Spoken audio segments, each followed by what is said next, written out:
My military career began suddenly, without warning, without preparation, and without the slightest desire on my part for such a radical change in my life.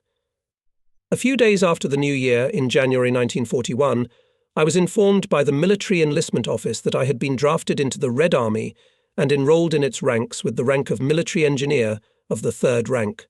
In the order, which I received on the letterhead of the People's Commissariat of Defense of the USSR, it was stated that I had to hand over my official files and on January 15th to report to the Military Enlistment Office to receive documents and leave for the place of destination. The management of the trust, where I worked, made an attempt to keep me at work and to cancel the order of the People's Commissariat of Defense. The director of the trust, Visokoe, went to various institutions, made phone calls to Moscow, to the main Department of Power Industry, to the People's Commissariat of Defense, but without success. The efforts of the chairman of the Kiev City Council, a man with a piquant surname Visokoe, who acted on the party public line, did not help either. The order remained in force. I do not know how much. There was a sincere desire to keep me in the service on the part of the management of the trust. Probably there was. In the system of our trust, I was considered one of the best installation engineers, and when after several well-conducted works I was appointed chief engineer of the installation of a new power plant in Kiev, it was no accident. The construction of the plant was a strike and was to be carried out by high-speed methods, and I was the author of several articles in the technical journal Heat and Power dealing with this very subject. Besides, I was a senior consultant in the group developing the project of organization of works for this new station, so my candidacy for the position of installation manager was logical. But there was another side to the coin. My past was stained. When, almost immediately after graduating from the institute, I was called up for military service, I already had the rank of military engineer of the third rank. At the institute we all underwent pre-conscription training, formation training, participated in army maneuvers, as well as listened to a number of courses of purely military nature and had to receive credit for them no less than satisfactory.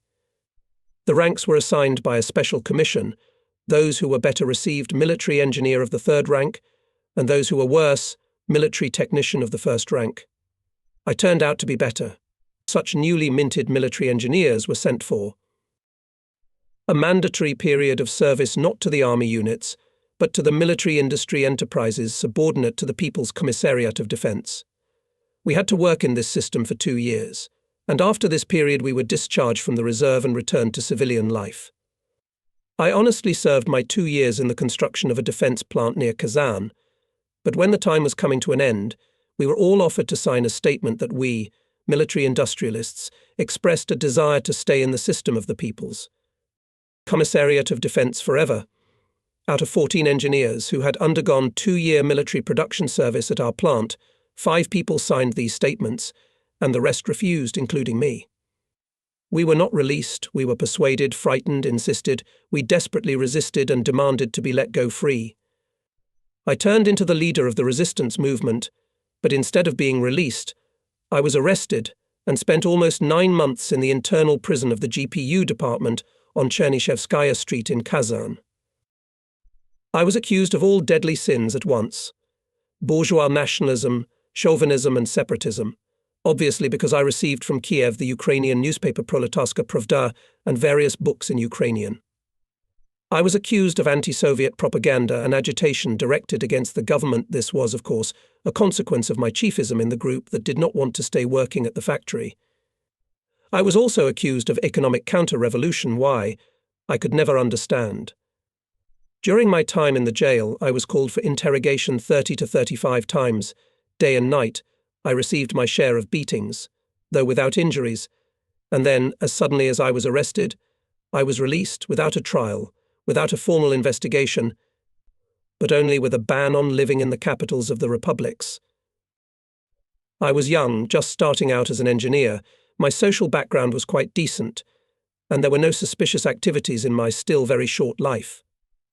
Somehow or other, I found myself back in Kiev in the same trust where I had worked during the last 2 years of my student life and immediately after receiving my diploma, but with a blemish.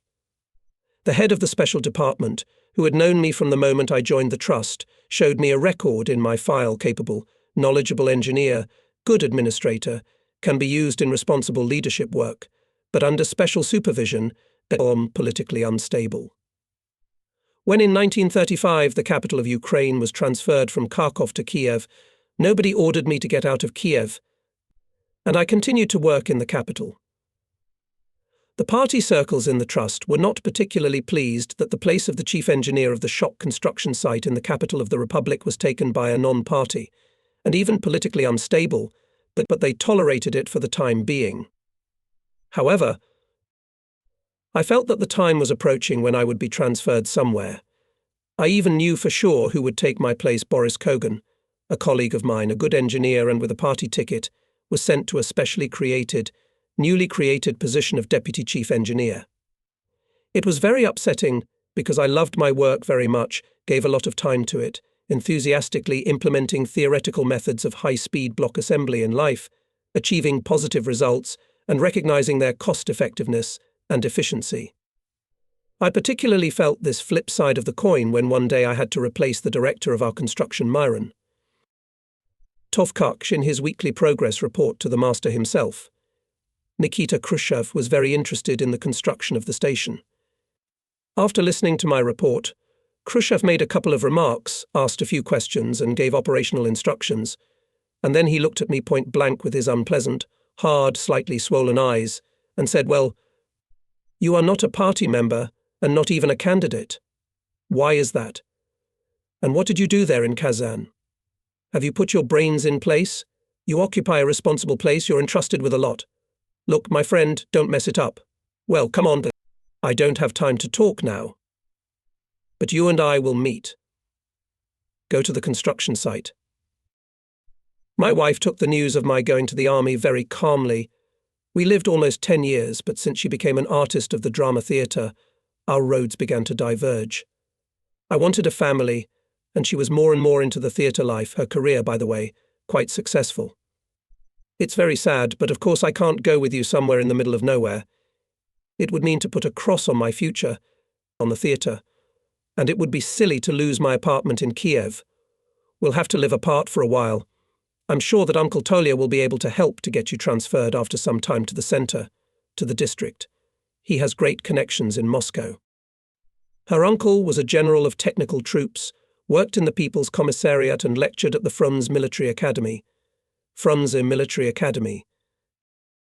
Of course, my wife was right, and I left to live apart in unknown places, in a completely new position, insulted, offended, indignant, lonely and completely helpless to change anything. After spending a day in Minsk, at the headquarters of the Belarusian military district, on January 17th, I found myself in the town of Visokoe, 25 kilometers from Brest-Litovsk, where there was UMS 84, or the Department of the Chief of Construction, No. 84, where I was appointed to the position of the head of the equipment group in the planning and production department. I felt neither joy nor satisfaction from the high position. At first I was settled in a house for newcomers. This hostel was set up in a house that had belonged to a rich Jewish merchant. It was said that the first tenants of this house, after the Soviet troops captured this part of Poland, discovered a treasure in the wall of some room. From then on, all the temporary residents tried their luck. All the walls in all the rooms had holes in them, the floors were raised, there were no floorboards here and there. For almost a week I lived in this hostel among unfamiliar, noisy, untidy and mostly unpleasant people. Dirt in the rooms, riddled restrooms, inability to wash, to rest. All the time, night and day, someone was coming, going, packing or unpacking, all done with noise, often with arguments and swearing. In the middle of the night there would suddenly be drinking, talking, lewd anecdotes, and then drunken laughter.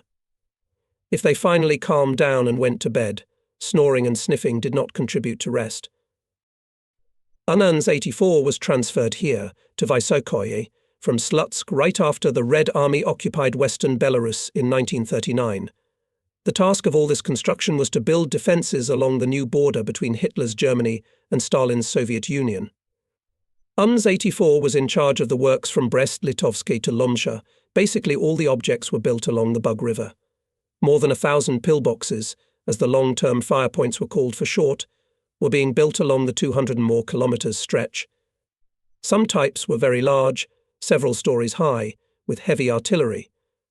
Groups of pillboxes on a given terrain were located in such a way that, if possible, the whole area was well shot through, and there were no dead zones for either machine gun or artillery fire. Each group consisted of a combination of different types of pillboxes, depending on the conditions and terrain, ranging from simple machine gun nests to command posts with a central power station, its own water supply, telephone and radio stations, staff quarters, kitchen, ammunition and food stores. It was supposed to create a completely impassable barrier. The construction was carried out in a hurry, with the mobilization of a large number of local population.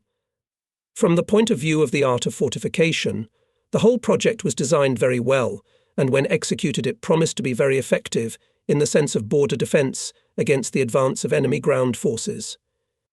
It was assumed that if parachute units were parachuted across the defense line and some sections were behind enemy lines, the system should function normally for several weeks.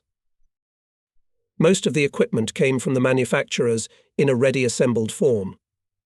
On site, in the central workshops, which were located 15 kilometers away from the administration, at the station Cheremka, only some parts and simple parts were made, such as ventilation ducts, parts of water pipes, various supports, frames, etc. But the workshops were loaded with work not planned, but emergency work. The thing is that the main project, according to which the equipment was manufactured at factories far inside the country, was very often changed in the headquarters, and here at the construction site, already after receiving the equipment. Changing the position of the pillbox on the map, changing the angle of fire, mistakes in concreting entailed a lot of small alterations in the details connecting individual elements of the equipment. There was a rush, a race, telephone conversations, hysteria of the superiors, Avrolshina. The chief engineer of UNS 84 was a military engineer of the first rank Liashkevich, a man of undoubted intelligence and knowledge of fortification, but a terrible coward and careerist.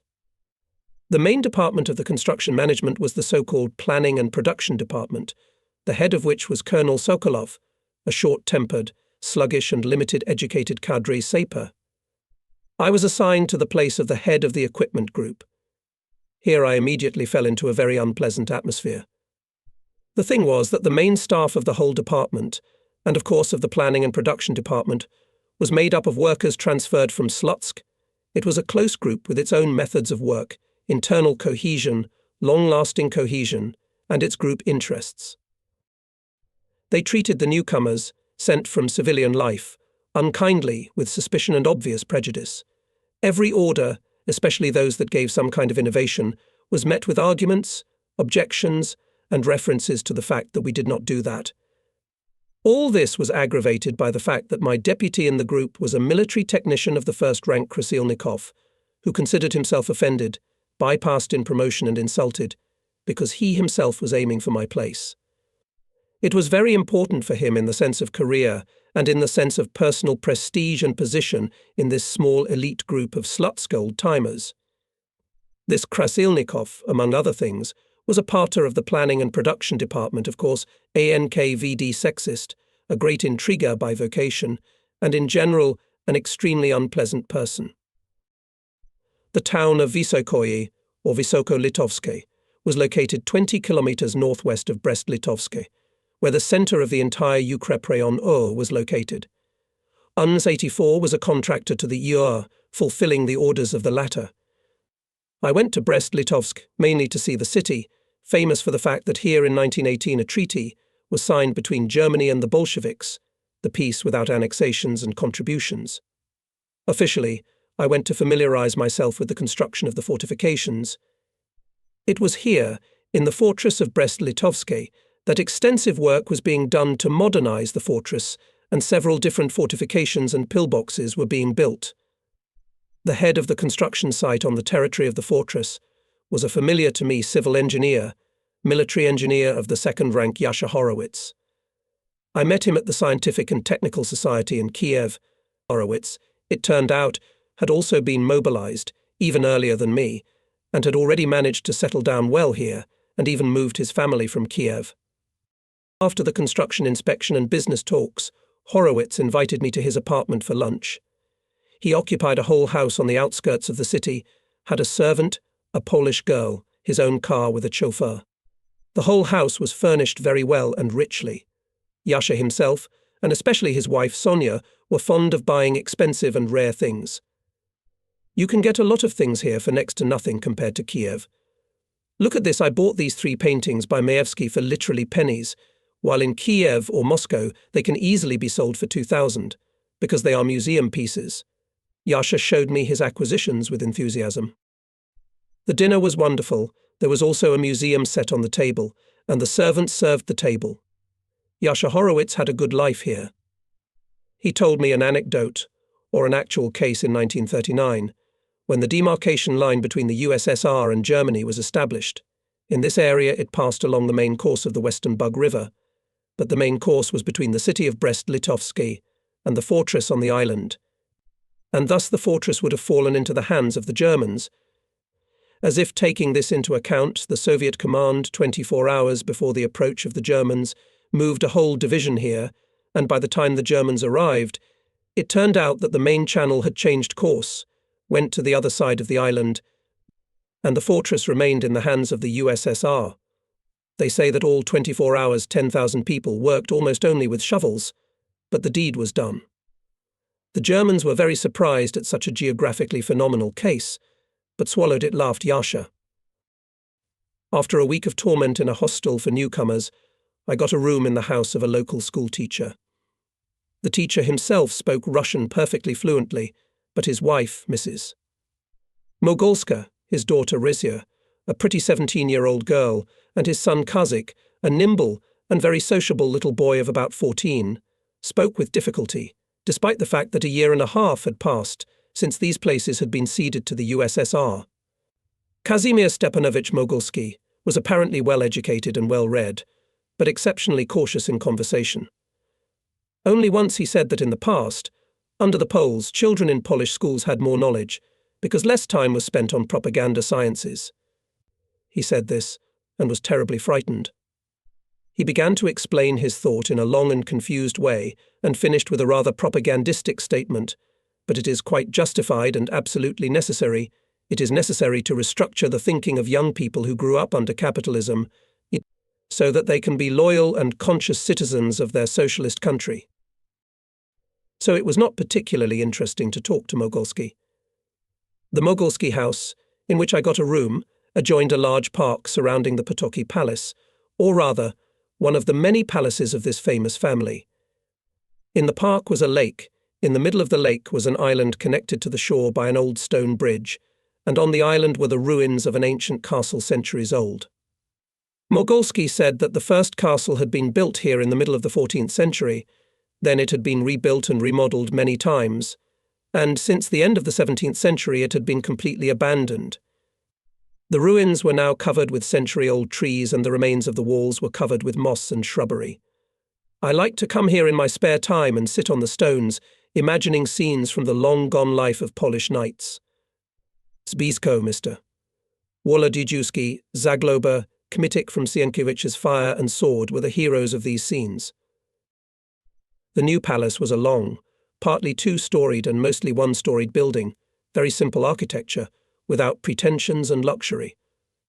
The entire building, outbuildings and services were occupied by the headquarters of the 145th Rifle Division, parts of which were stationed in the surrounding villages and hamlets, out and in the park, and in the streets, and in all the stores of the town there was always a mass of military men, so that one had the impression that it was not a town, but a military camp. Even in the Mogolsky family there was a young Lieutenant Yura Davidov, Lynx's persistent suitor. My work was very bad. Krasilnikov behaved defiantly, clearly trying to provoke me into some rash act. I held back and tried to behave exactly within the service regulations, several times talked to Colonel Sokolov about the need to normalize the work in the group, but Sokolov apparently was afraid of Krasilnikov and did nothing. It ended up that after one of Krasilnikov's antics, I, angry, came to Sokolov and demanded his permission to meet with Chief Engineer Lashkevich and Chief of Department Colonel Safronov. The latter, recognizing his own helplessness, reluctantly agreed. As a result of this meeting, The winner was Krasilnikov. I wanted Krasilnikov to be transferred from my group to somewhere else, but instead of that, my superiors decided to appoint me head of the central workshops and base at Cheremka station. They assured me that this was a more suitable job for me as an administrator and production engineer, and that it was impossible to transfer Krasilnikov to another job because of his party position in the department. In fact, for me it was, of course, a promotion, as there were more than 600 people working in the workshops and at the base, and the superiors were quite tactful, emphasizing this fact in the construction order.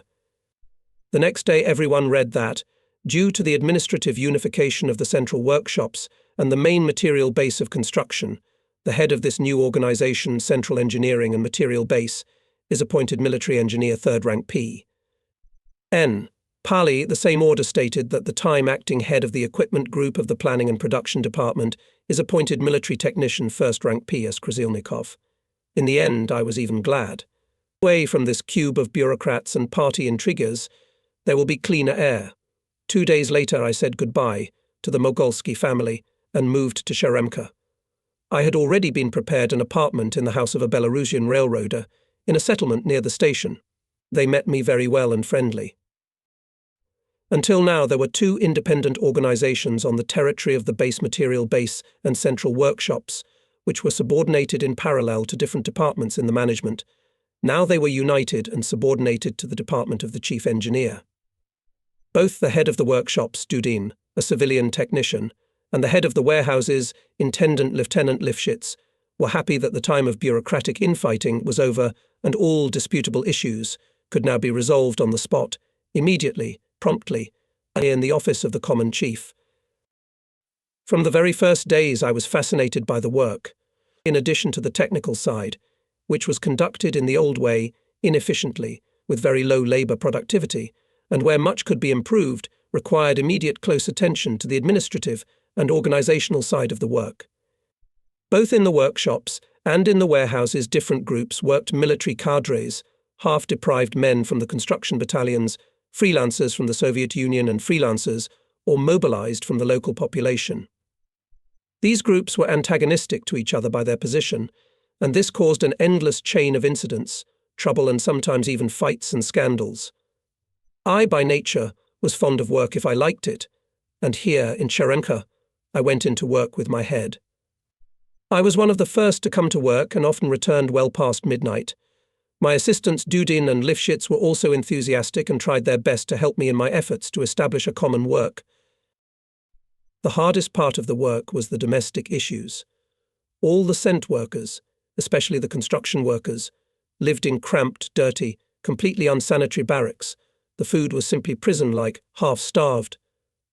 At the base there was a canteen where all the workers could get lunch, very low quality and limited in quantity, and that was all. Breakfasts and dinners they all had to organise for themselves. In the barracks you could only get hot water, and that at certain hours of the day. Stroybatovtsi were in the position of almost prisoners, as these military units were conscripted those who, because of their social origin, or because of some sins before the authorities, were not worthy of joining the ranks of the workers' and peasants' Red Army. They lived in separate barracks on an almost prison-like regime and received food 3 times a day. But what food? It was difficult to demand anything from these hungry, angry and poisoned by the authorities deprived. The medical service was outrageously bad. For 600 people working at the base there was a medical station headed by a young doctor mobilized right after the institute, almost without practice. Under his command there were 3 orderlies and 4 nurses working in 2 shifts. The medical station had a room with 6 beds. The sick lay in the barracks, if they had nothing contagious, and the seriously ill were taken to the city hospital in Visokoe, Litovsky, or to the railroad hospital in Cheremka. Medicines and all sorts of other hospital material were far from sufficient even for half of the workers. During 3 months of work I, with the help of Boris Lifshitz, who turned out to be a remarkably prompt, businesslike and intelligent man who sincerely wanted to improve the general situation at the base, and a rather influential member of the party, managed to correct and improve a lot of things. There was a great deal of work to be done, but the main thing was that my and my assistants' efforts were clearly producing positive results. There was a noticeable improvement in attitudes among the mass of workers. Labour productivity rose. We managed to get a second doctor for the medical station, and finally, to put the food shop in relative order, and even to open a permanent food stall on the territory of the base. I set up a small bedroom behind my office, and often stayed overnight at the base if I stayed at work for a long time. On the May Day holiday, I got a 4-day vacation and went home to Kiev. On the way, I decided to stop for a few hours in the city of Kovel. This is where I was born.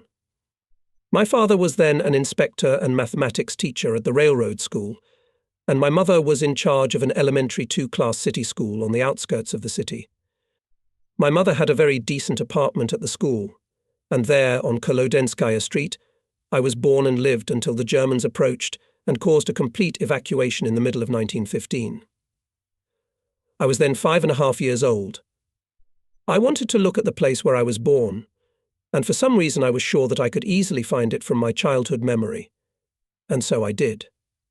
After walking about half a kilometre along the railroad, I saw a tunnel through which the roadway passed, which then turned into Kolodenskaya Street. Here I immediately remembered an incident. It was late fall of 1914. My father, having returned home, said that tomorrow Tsar Nicholas II would be passing through Kovel to the front, and that the railway school, as well as the men's and women's gymnasiums, would meet the Tsar on the station platform. He promised to take my sister and me to this meeting. Toward evening we were returning with my mother from the city by coach. It was raining, damp and cold. In this tunnel my mother saw a small childish figure huddled against the wall. Stopping the coach, the mother recognized one of her pupils, Czezik Popolski, the smallest, most confused and quietest boy in the school. I sometimes played with him during recess, and he was probably no more than 8 years old. It was his first year at school, and he still spoke Russian with difficulty. When his mother asked him, "What are you doing here, Czezik?" he quietly replied, Krulia Chekam. He had learned from somewhere that a Krul would be passing by and decided to provide himself with a place of observation in advance. His mother picked him up in the carriage and took him to his parents' house. And the next day my sister and I, dressed in the most parade costumes, stood near our father, also in dress uniform, with orders on his uniform and a toadstool on his side, in the formation of the railroad school. The whole platform was occupied by the Sherpa of the educational institutions of the city and all the local superiors. The train approached to the sound of the hymn God, Save the Tsar, performed by a brass band and a large cathedral choir with the participation of the best choristers from colleges and gymnasiums. At the sound of the music and singing, the train stopped, and out of the carriage doors, right against the place where we were standing, came the Emperor. Evidently the first thing that attracted his attention was my sister and me. He took a few steps, lifted my sister's face by the chin, and bending over, kissed her on the cheek, and then passed his hand affectionately over my head, and proceeded to walk along the line, accompanied by a large retinue. I well remembered his face and his affectionate, soft smile. Many times afterward my mother told about this incident, and perhaps even took pride in this supreme attention to her children.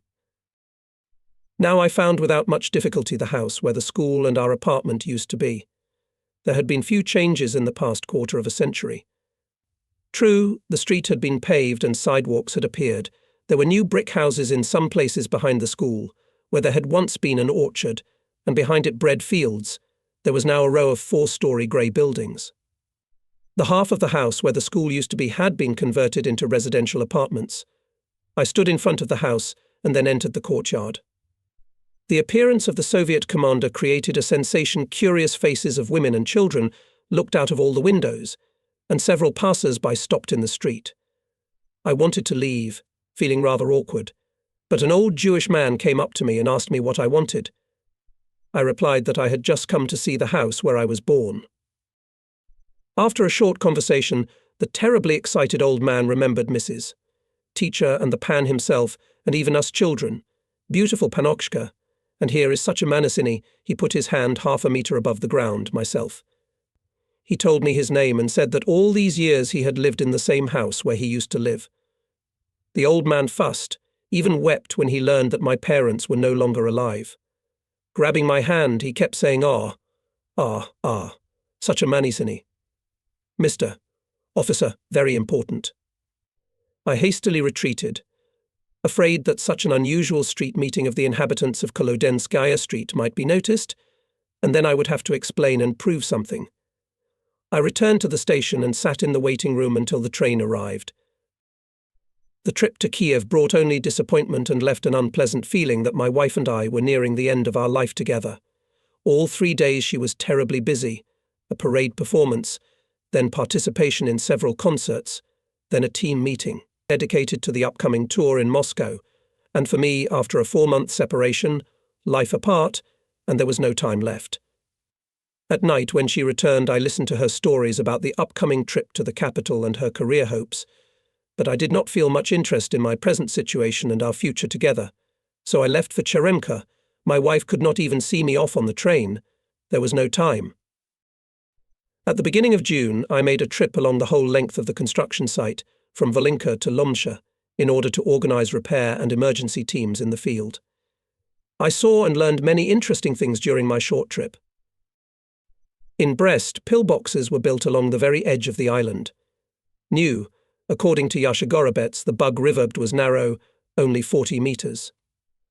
On the other side of the river, the Germans set up observation posts with optics and cameras. Here, look, Pali. When we started to put up the formwork, we built shields so that they couldn't detect the azimuths of the shelling. Then they put up these towers. We raised the shields higher, and the next day they doubled the height of their towers. We had to close this whole side completely, like winter greenhouses. On the other side, there was a tall mast with a large red flag with a black swastika clearly drawn on a white circle. On the platform by the mast stood several German military men and looked at the construction site through binoculars. Take the binoculars, Pyotr Nikolaevich, look at them. Especially the officers here are fancy dressed. Sons of bitches. Yasha thrust a large artillery binocular into my hands. I looked at the Germans with interest. The binoculars gave a great approximation, and I could see the smallest details of their costumes, buttons, epaulettes, even the wrinkles on their faces, and the colour of their eyes. It was as if these people from a completely different, unfamiliar world were standing side by side.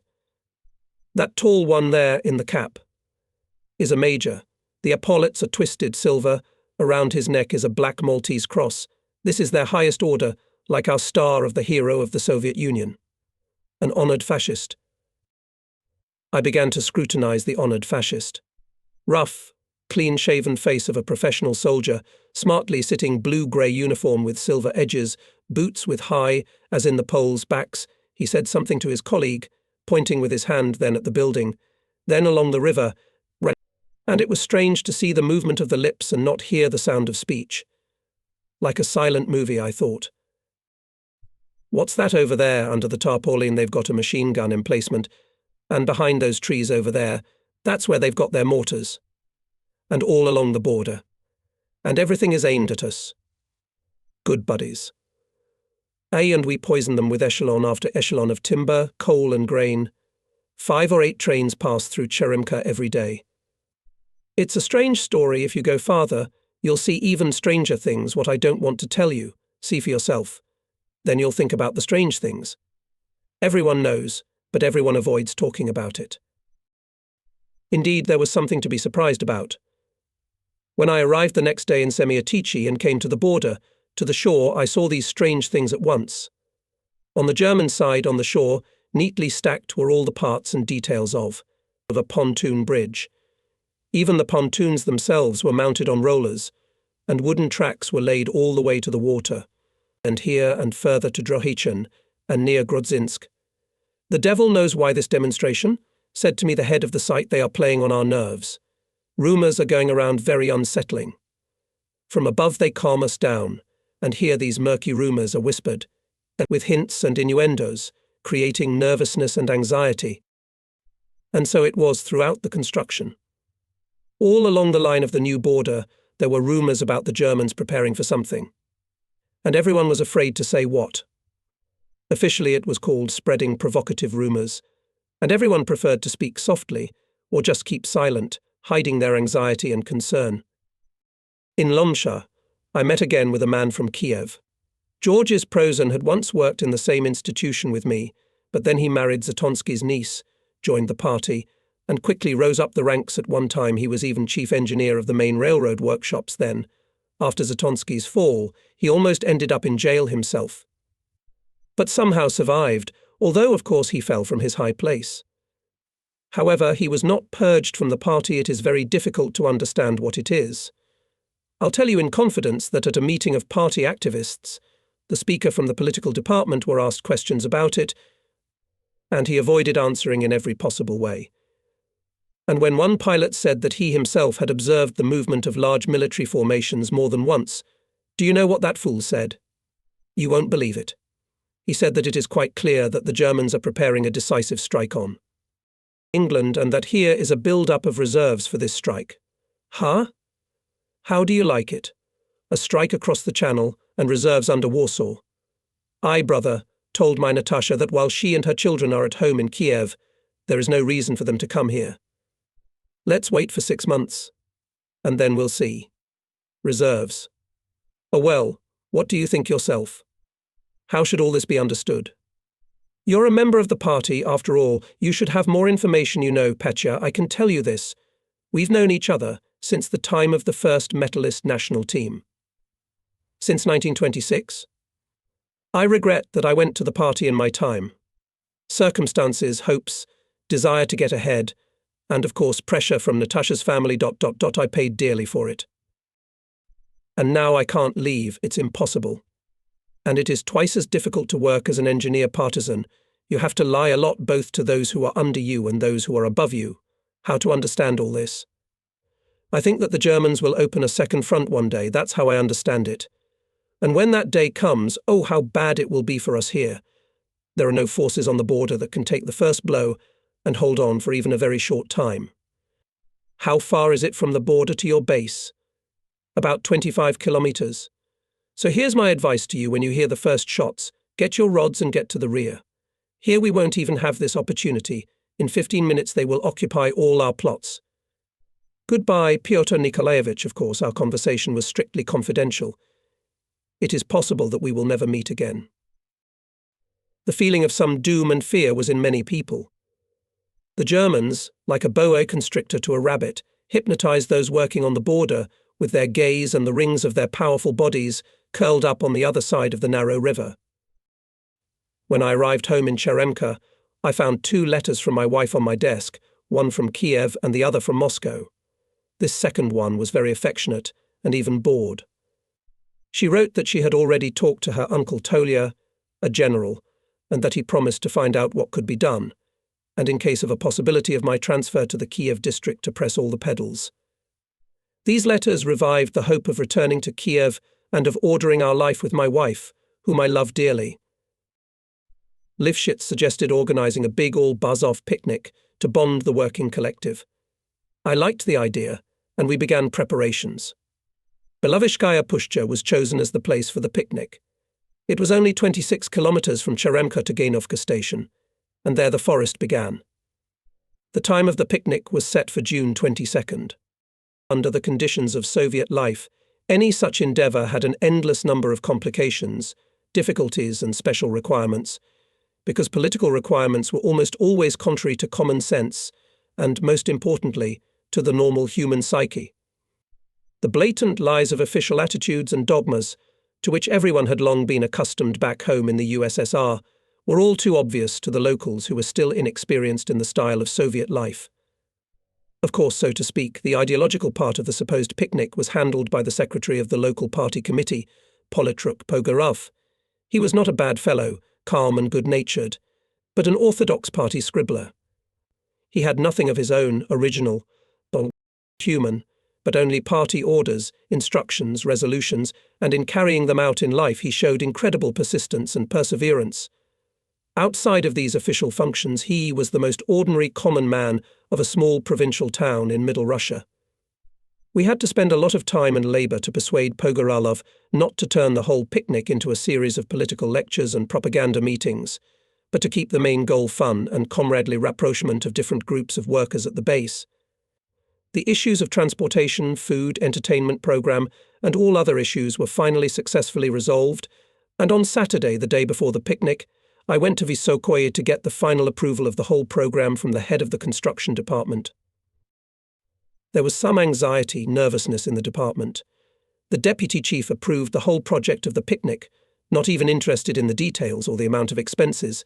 He just wrote "I approve" over the top, and that was all. The chief himself and Lashkevich were summoned to Brest to the head of the fortified area, General Puzarev, for an urgent meeting. I learned that perhaps all the institutions of the construction department would be returned back to Slutska, and that the summons of the chief of construction and the chief engineer to General Puzarev was connected with this issue. My old buddy Krasilnikov was promoted both in rank and position as sleeper in his buttonhole and approval as head of the equipment group in the planning and production department. Before leaving back to Cheremka, as usual, when I was in Visokoe, I wanted to visit the Mogolskis for an hour, with whom I had always maintained friendly relations, but one of my co-workers advised me not to do so. He told me the Mogolsky family died. Do you remember that Russia was being courted by such a handsome young lieutenant from the 145th Division, who called himself Yura Davidov? Well, he invited her to the evening of May Day, and then took her to the park and beat her up and raped her. We were just sitting at Mogolsky's and playing preference when the poor girl ran home. The next morning all three of us went with Mogolsky to the division headquarters and got an appointment with the divisional commissar. Nothing came of it. The commissar told us that, firstly, Yuri Davidov was not, and had never been in the division lists, neither among the rank and file, nor among the commanding staff, and secondly, that it was none of our business, and it would be better if we returned to our duties immediately. And Mogolsky was reprimanded for trying to smear the image of a Soviet commander. That's what he said, image. And besides, everyone knows that if the bitch doesn't want it, the dog won't jump. That's how you tell your father, isn't it? And that if he, Mogolsky, wants to raise an official case defaming the honor of a representative of the Workers' and Peasants' Red Army, he must have very strong, indisputable evidence, such as witness testimony and material evidence. What this commissar meant by that, I don't know. Rizia and her mother went somewhere. The boy Kazik was arrested for rushing with a knife and trying to kill some commander in Brest at the train station. It is likely that Kazik found this Yura. He was arrested and taken to Minsk to prison, as if he would be tried there. And Mogolsky himself is now in a state of almost total insanity. I think he'll be arrested one of these days. Such a nice and solid family has perished. I listened to this story completely stunned. And he added, and you know what the worst part is? It's the way our commanders in the department reacted. Not all of them, of course, but the core majority. Instead of condemnation and indignation, there was a kind of approval and even envy. Here's a vagabond. He's had some Polish meat, and the ends are in the water. I couldn't listen to any more, jumped out into the street, got into my gazik and ordered the driver drive to Cheremka. At the base I checked the preparation of everything necessary for tomorrow's picnic, gave the last orders to the garage to have all the transport ready by 8:30 a.m., and went straight through the forest to my apartment. The mood was such that I could neither work nor talk to people. I lay down in the forest, and until darkness I lay looking straight up at the tops of pine trees. Lynxia, poor girl. For the first time in my life I felt an acute desire to kill a person. And not just to kill, but to torture slowly, sadistically. I was ashamed of the country to which I belonged, of the army in which I served, of the division commissar and of myself, who had neither the right nor the courage to stand up for such a bright young Polish girl. After drinking the tea brought by my hostess Aunt Nastya, I went to bed. I dreamt of my father, the first time I dreamt of him after his death in November. He dreamt somehow vaguely. He was standing there, trying to say something, like when he was dying. Only one word was clear: son. I woke up for a minute. An airplane flew quite low over the house. It was a few minutes past 3 on the clock. And there's my father again. Walking through the dewy grass, leaving dark footprints. The meadow is so green and verdant, and huge white daisies at the edge of the forest. Father is barefoot, in a grey old shirt without a belt, his pants rolled up below his knees, and in his hand he has a fishing rod. He walks along, smiling slyly, scratching his red beard with his free hand. His smile and the expression of his greenish eyes unusually soft and affectionate, he comes to the creek and steps on the boardwalks, and suddenly the boards under his feet break, with a deafening crack and rumble. From this cracking and rumbling I woke up instantly. Plaster was falling from the ceiling, the shards of the shattered window were ringing, Aunt Nastia was shouting hysterically, and the pre-morning sky, which was already slightly lighter, was turning purple outside the window. Time after time close, strong explosions were heard, and with each new explosion, bright flashes, the sky became brighter and brighter. An explosion. A fire. At the base or at the station. It's the Germans. A blow. I dressed feverishly, pulled on my boots, grabbed my harness and pistol belt in my hands, and through the window jumped out into the garden. The Germans are coming, Herrn Flyers. Look here, Chief.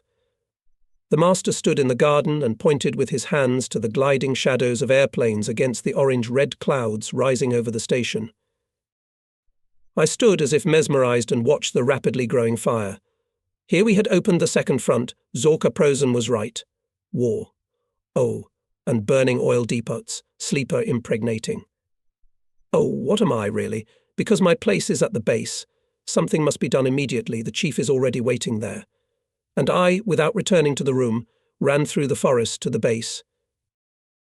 The whole forest was fantastically illuminated by the glow of the fire at the station. In the side of the base the sky was also getting lighter, but there the dawn was beginning. The dawn of the first day of the war. The closer I got to the base, the more often the figures of running men flashed among the trees. I caught up with some labourer, and he, seeing me, ridiculously raised his hand to his visor and shouted, "Comrade! Comrade, where are the children and the babushka to be taken? What order will you give?" Gasping from running, I stopped near the gate of the base. The base duty officer had already put into effect a special defence plan. At the gate stood a machine gun and a dozen Red Army soldiers in full battle armour with gas masks and helmets. A bunch of workers and servants who had come earlier than me were gathering aside. They were not allowed to enter the base. It was also provided by the special plan, and in accordance with the same plan the lieutenant on duty asked for the password. I answered and ran to my office to the telephone to call Visokoe.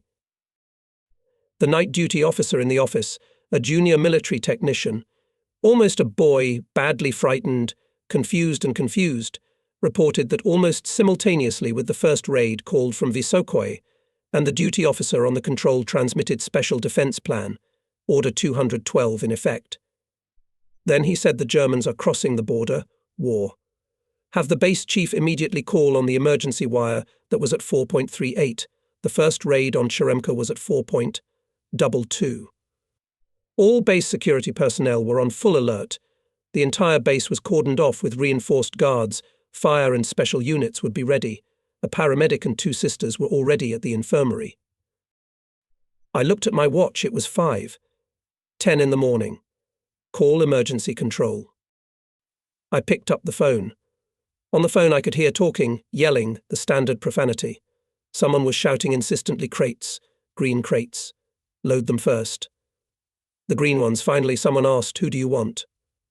And I got a connection to Lyashkevich. Or Palij. The Germans have crossed the border. They're bombing everything. How are you? The a column and we, the control with it, will pass the base around 9.00. Get your men ready to join us. All of you. Proceed on Order 212. Sending liaisons with details. Everyone.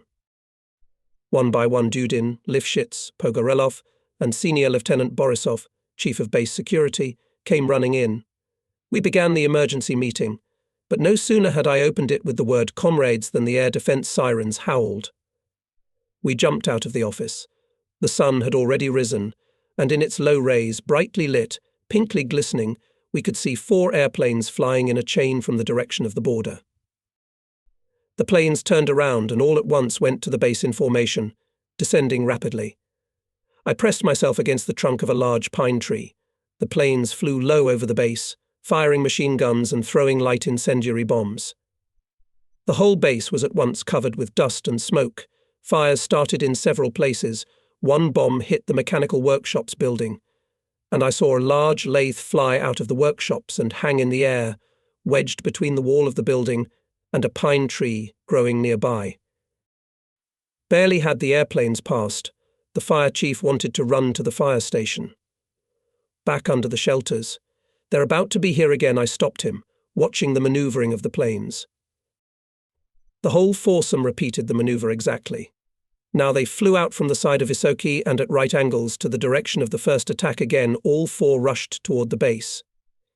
One bomb exploded near the office, and I went tumbling to the ground, but immediately jumped to my feet. Nervous trembling beat me like a fever, even my teeth knocked small and fractional, and I could not speak. The base was in complete chaos. Fires started in a dozen places at once. Most of the buildings were destroyed. A tanker with gasoline exploded. There were almost no human losses, as there were only guards and fire departments at the base. One Red Army soldier was killed and another wounded. The unfortunate soldier, somehow squealing thinly, was carried on a stretcher to the infirmary. The front man of the stretcher-bearers, with a face petrified with fear, approached me and said, "This minute he'll die. This minute, by his breasts, will die." The airplanes had disappeared. It was impossible and pointless to extinguish the fires. 1 or 2 fires could be extinguished, but a dozen. There was no equipment, no people. And most importantly, there was no water. The water pump was broken by a bomb, and the stock in the miraculously survived water tower was not enough for one fire. All the buildings on the base were of barrack type and stood each separately, quite far from each other, so the fire did not spread from one building to another. More than half of the base was burned down. Fortunately, the main warehouse of food, uniforms and small equipment remained untouched, as well as the warehouse of explosives and ammunition, which stood quite apart. There was no communication with Visokoe-Litovsky, neither on the general line, nor on the emergency line. I, after a nervous shock, a purely physical fright and panic, came to my senses, was able to overcome the trembling, acquired the ability to speak, to think and to act. That's it. It's mathematically accurate. Crosswise and the base is gone. It's good that people at work was not, or else there would be more corpses than alive, with a deep sigh, as if of relief, said Lifshitz. There was no communication with the department. Finally we found where the wires were torn, and I called Visokoe again, answered the duty officer, and transmitted the order of the chief of the department, with available forces to keep the defence of the base until the approach of the column of the UA. Prepare all means to fight possible fires in case of air attack. Prepare the base for possible urgent evacuation of the local population on the base, not allowed in unforeseen cases to be guided by. The order no. 212. Then the duty officer added the UA column has already left Visokoe for Cheremka. We had an attack on the headquarters of the 145th. Brest has not yet been taken. I'm taking off the equipment and will catch up with the column. That's all. I wish you well, comrade engineer. What an order. I thought 52 Red Army soldiers, 2 old Maxim and 5 shot rifles. We will defend the base. To prepare equipment against possible fires, of course, there is nothing to the whole base is burned, but to prepare a complete evacuation that's reasonable. And I gave the appropriate orders, everyone with women and children to gather in the wooded areas on the northern edge of the base. The available motor transport 14 cars, one by one to drive up to the warehouse, load with products halfway, and then there, in the plantations, adding people to the cargo. Firefighters to arm if possible and join the security team in Borisov's order. All remaining buildings, including the explosives warehouse, prepare for destruction. After 7 o'clock in the morning again, flew over the base 3 German planes, one separated from the flock, and, describing in the air a wide arc, flew over the base, dropping 3 bombs and shelling the base from machine guns. 2 of the bombs fell on empty space, and the third toppled a water tower. By 8 o'clock all available vehicles were loaded, taken to the woods and camouflaged, and almost all personnel with wives and children were assembled. The whole base was cordoned off, and I also sent some patrols into the forest and along the roads towards the border.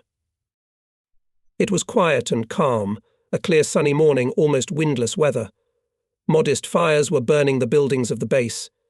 It was clear that there was no danger of new raids. Occasionally German airplanes were seen flying by from afar. From the direction of Brest we could sometimes hear some explosions or gunshots. I sat at the gate of the base and kept looking at the forest road towards Visokoe, not knowing what I would see: a column of German soldiers.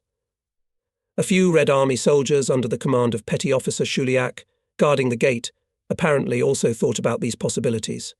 On the road suddenly appeared a group of Red Army soldiers, and ahead of them almost ran Krasilnikov. I got up and went towards them. Krasilnikov stopped and shouted Military Engineer Pali to me, "Run."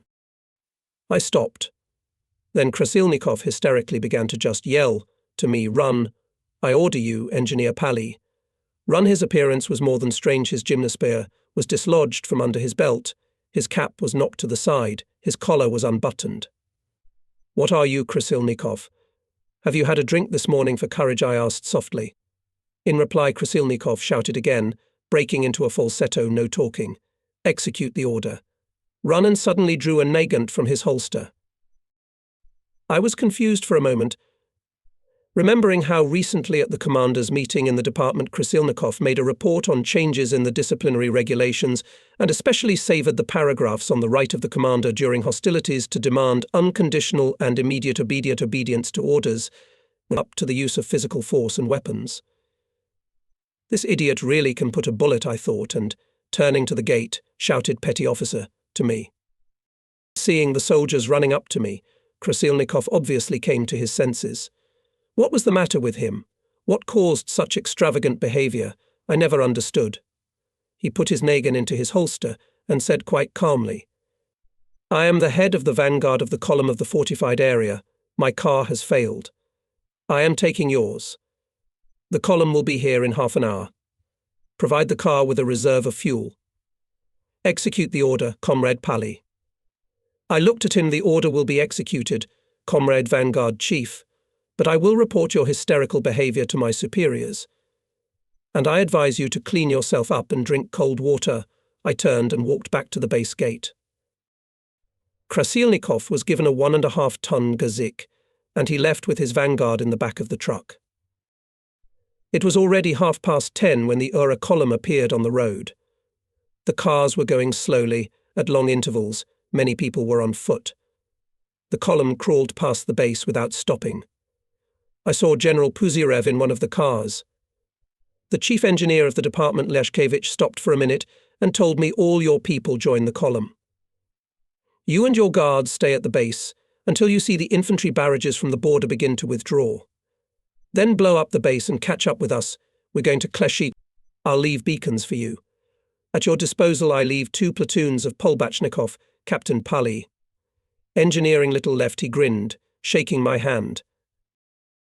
One of the platoon commanders left to me told me that in the column almost no one from the very management of the fortification, only General Puzirev and a dozen commanders. The rest did not have time for cars. He himself, Konstantin Suvorov, with his platoon was on field training near Visokoe. Puzirev, on his way from Brest to Visokoe, was taking with him all the units he met. "It seems to me that the general is in a state of panic," said the tall young junior lieutenant commanding the platoon, only because the Komvivod was lost on the way. Again flew by a formation of airplanes, made a circle over the base and flew on, without firing or dropping bombs. Finished the job. "Cleanly worked, left nothing," said one of the lieutenants who came with the column. "And where are ours?" "I have not seen a single one in the air yet, and there were many of them on the airfields.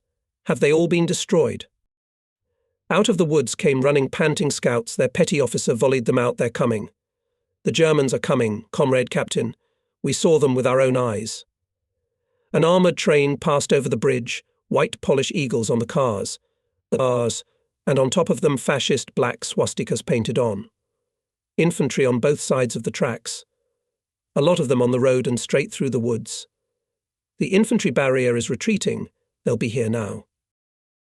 And as if in confirmation of his words, in the forest, on the other side of the road, at once in many places appeared the figures of fast-moving Red Army soldiers.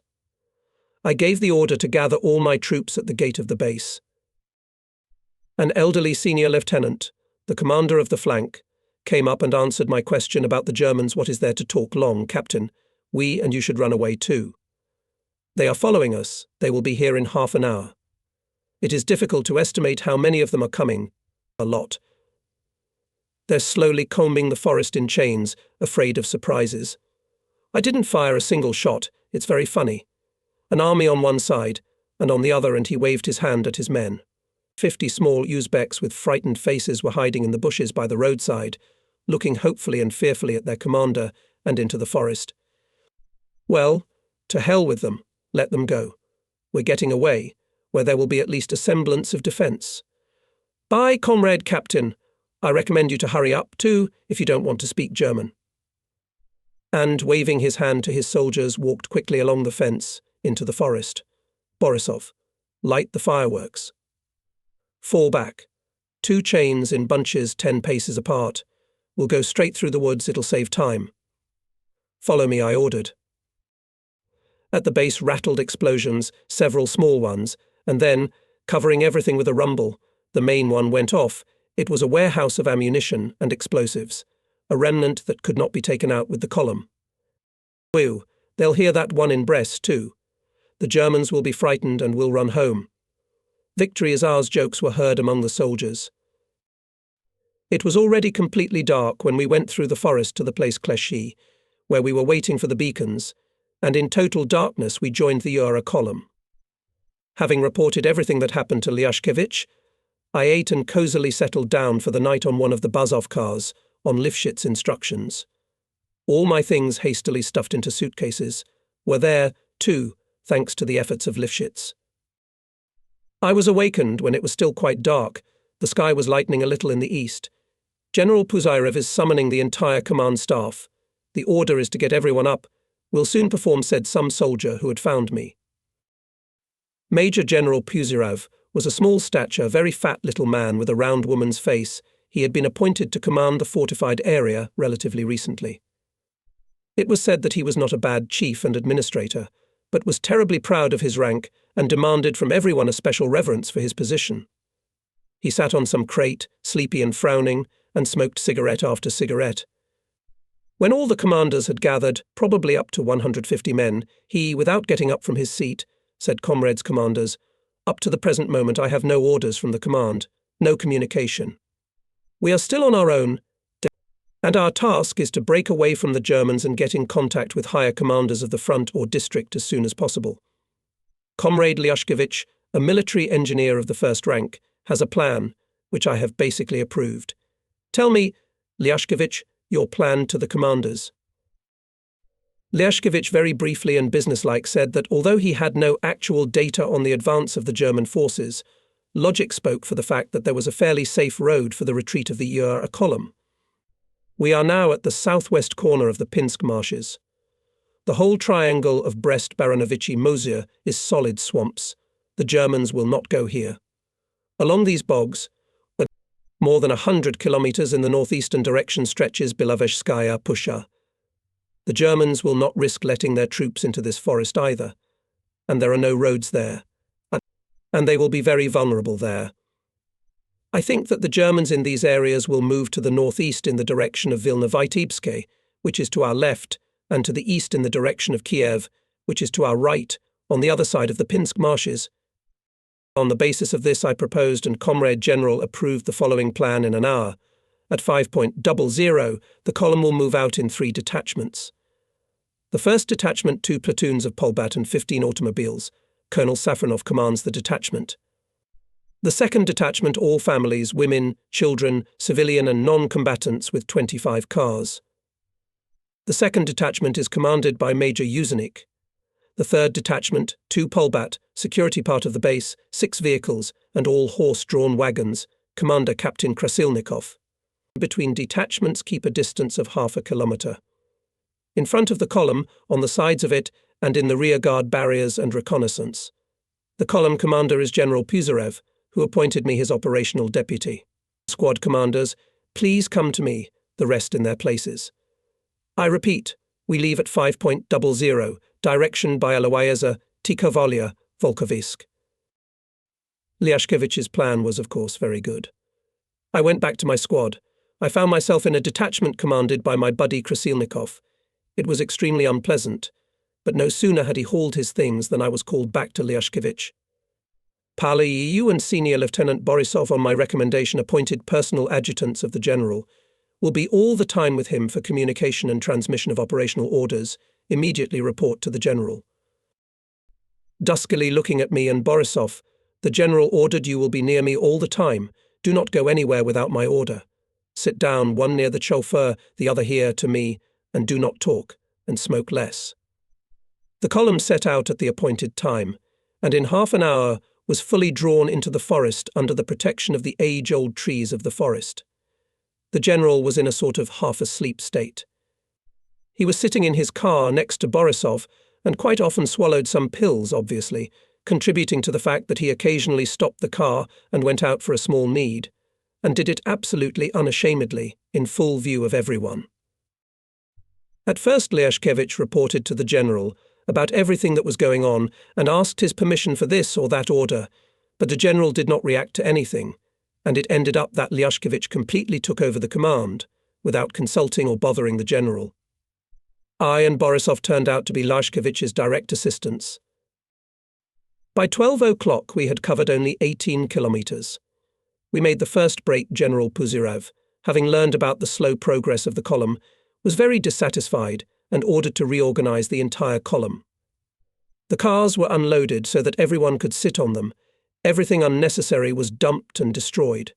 Only fuel, food and sanitary supplies were left behind. Everyone was placed in the cars.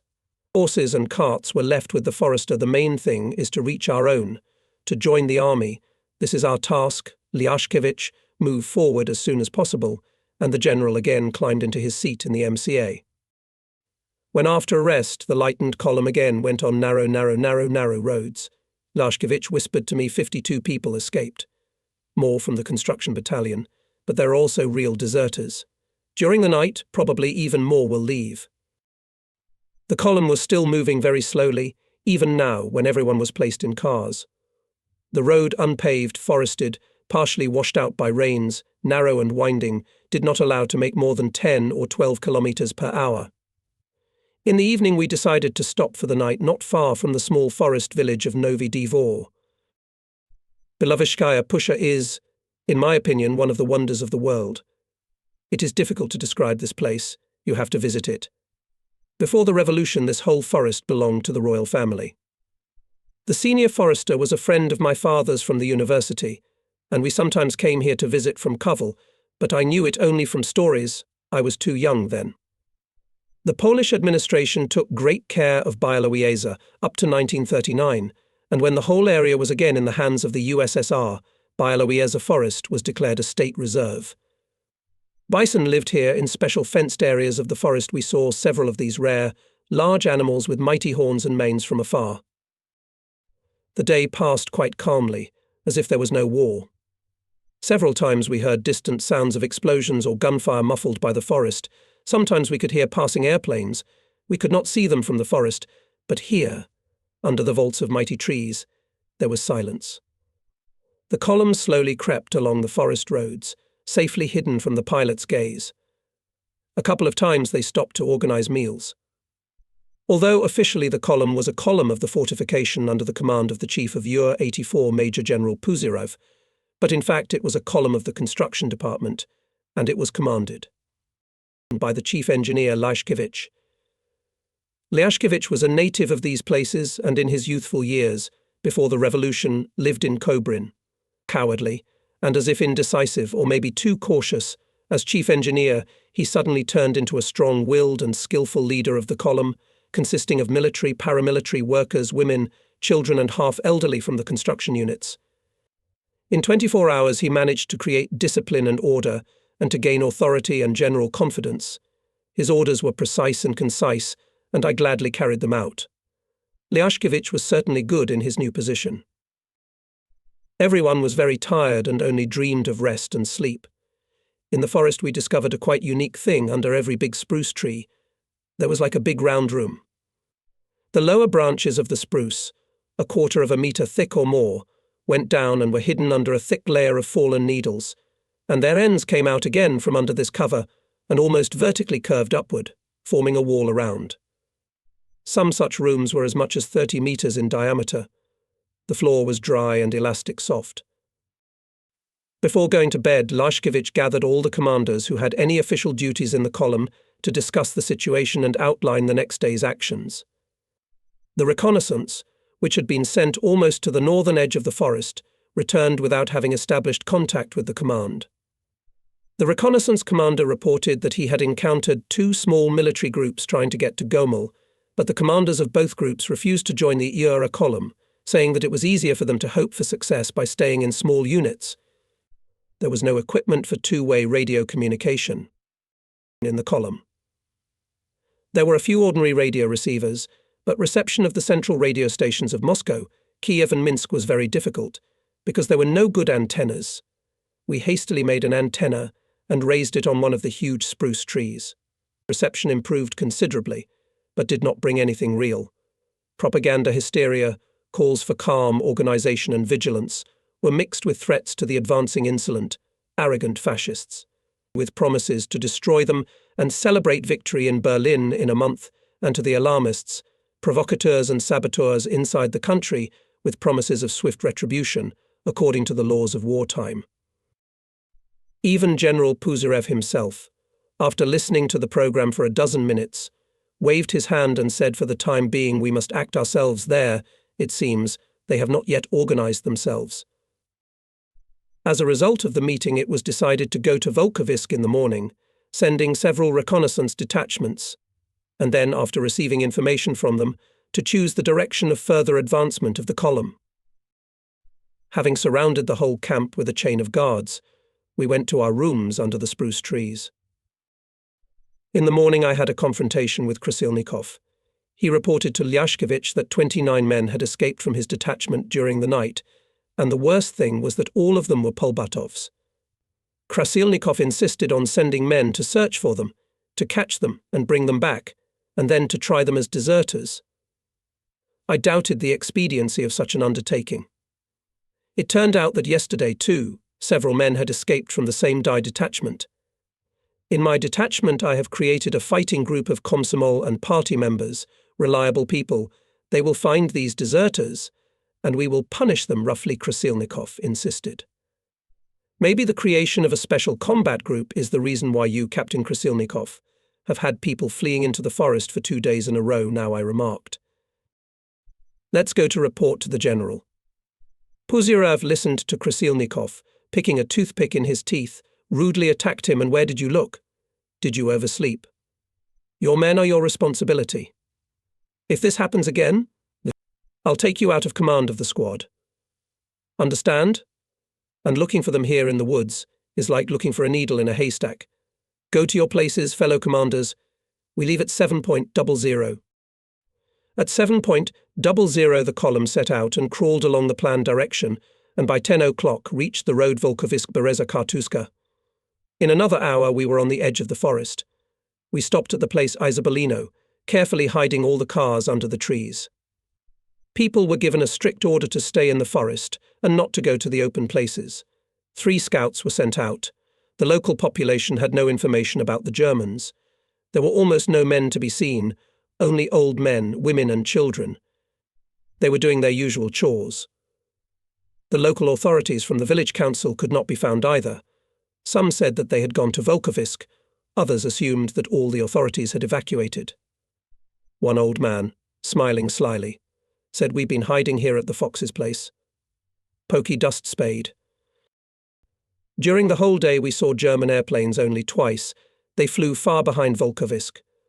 All 3 reconnaissance teams returned almost at the same time, and their reports showed that the road to Slonim and Baranovichi was relatively safe.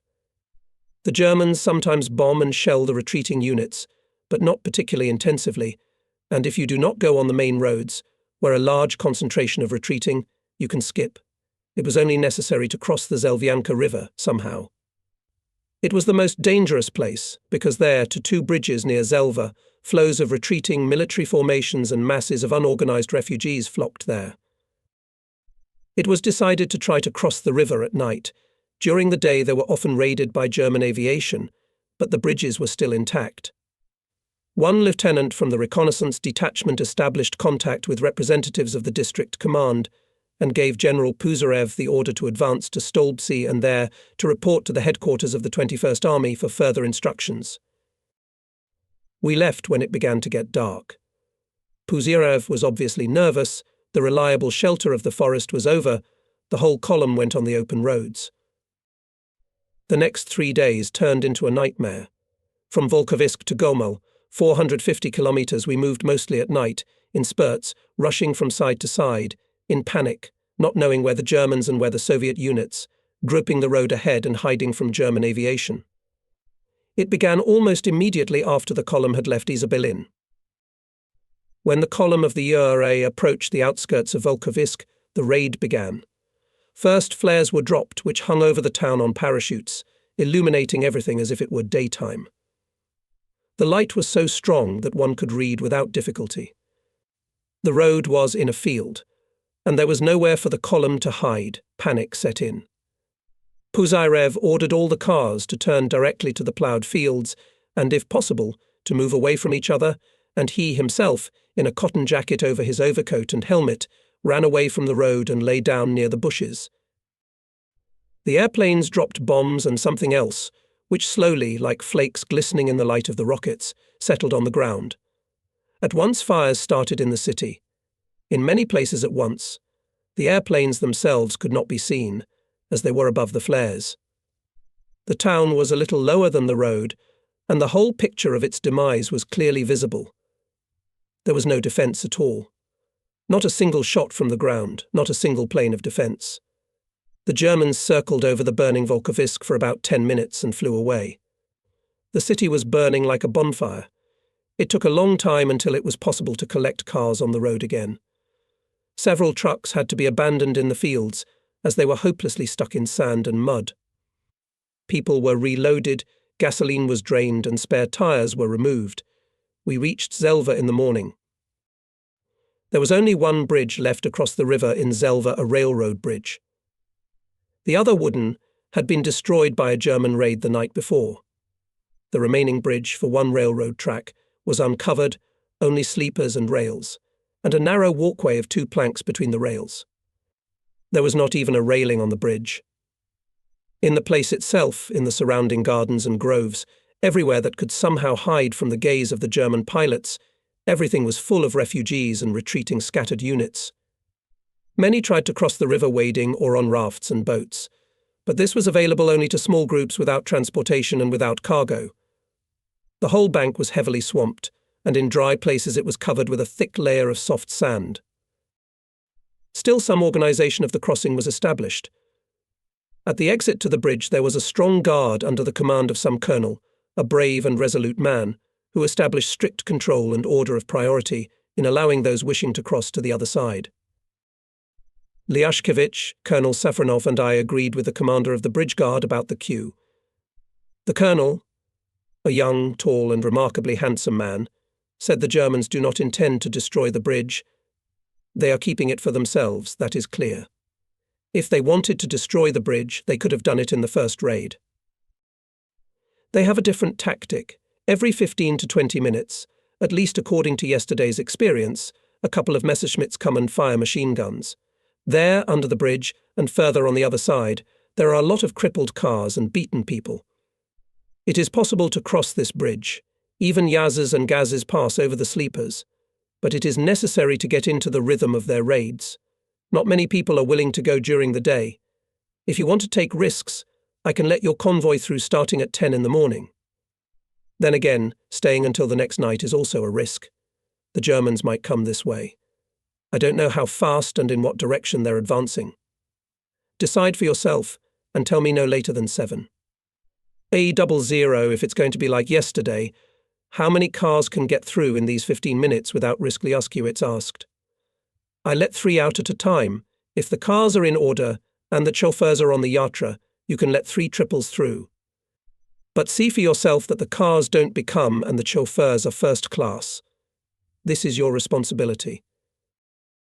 We returned to Puzarev, gathered all the command staff and chauffeurs, and after discussion it was decided to cross in the afternoon. Women, Children and a few very old men were sent upstream in 2 cars, there being a narrow place and a small ferry. This group, with a platoon of Red Army soldiers, was to cross there, and the empty cars were to go back to the bridge. They checked all the cars, selected the best drivers, and lined up the whole column in the shade under the trees, not far from the bridge. Everything was ready for the crossing at the first signal. It was quite dawn. The last cars allowed on the bridge disappeared into the woods on the opposite side. Everything froze in anticipation of the first raid, but it was quiet and still. Chickens swarmed in the dust on the streets, piglets wandered lazily, sparrows flew by in flocks. Women were tending to their households, and children were playing, darting between the cars. It was even strange to look at hundreds of people, tensely waiting for the appearance of German pilots in the air. There's no time to waste. The hell they know. Maybe they won't even be here today. The commander of the crossing was nervous. Hey you, first 3, will you risk it? We'll try. Maybe we'll get through, give the signal. Comrade Colonel and the chauffeurs of the first 3 in line got into the cabs and started the engines. The colonel went out to the platform, specially made to facilitate the exit of cars on the roadbed. He stood for a couple of minutes listening and looking up at the sky. Come on. Go full throttle. And he waved a green railroad flag. 2 1.5-ton Gazis and 1 3-ton Zs swiftly raced across the bridge, bouncing along the sleepers of the deck. The colonel waited until they were on the other side of the bridge and began to move away along the embankment across the meadows, toward the forest. Next 3. Gas up. Come on, don't hesitate. The second 3 also passed safely, followed by another one.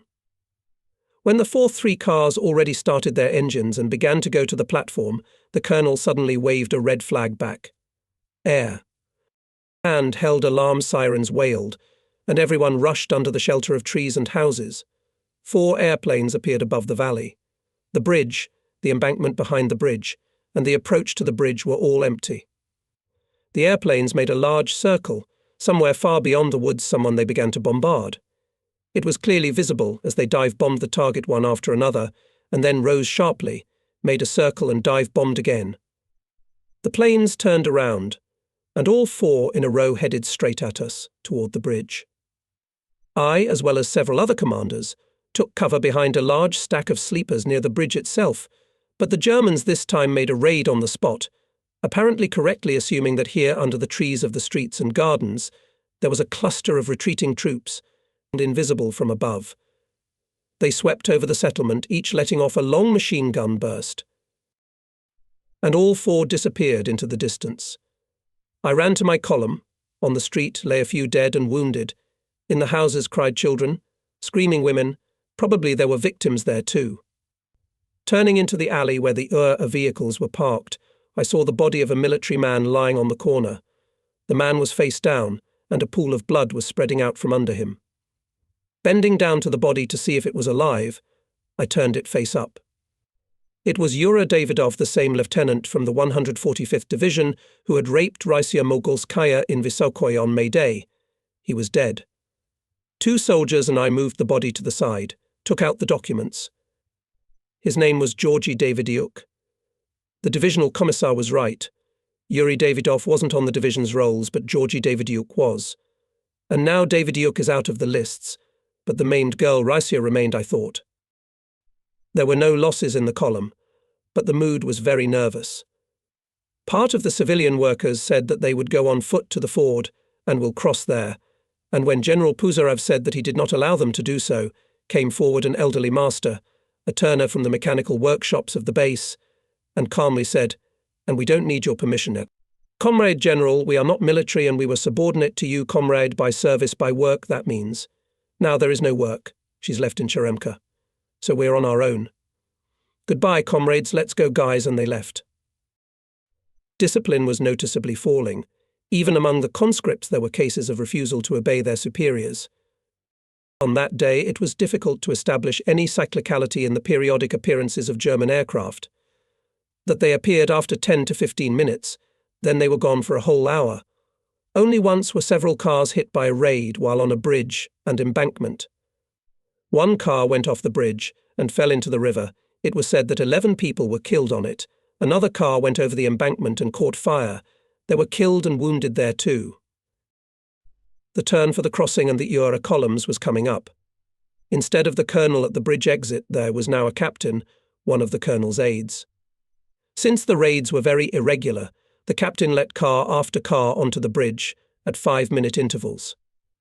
The column of Urs pulled up to the bridge itself. 19 cars were selected for the crossing, the rest were not reliable. Again there was a mishap. 2 cars were on the embankment and a large 5-ton Yaz on the bridge when 2 Messerschmitts appeared in the air. The planes flew along over the embankment and the bridge. 1 car was hit on the embankment and the other hit the hit car from behind. The Yaz on the bridge became askew somehow, and one of its rear wheels hung in the air. Both the bridge and the embankment were completely blocked. The crossing chief, waving his red flag, shouted, "The crossing is closed. There is another bridge, 30 kilometers downstream.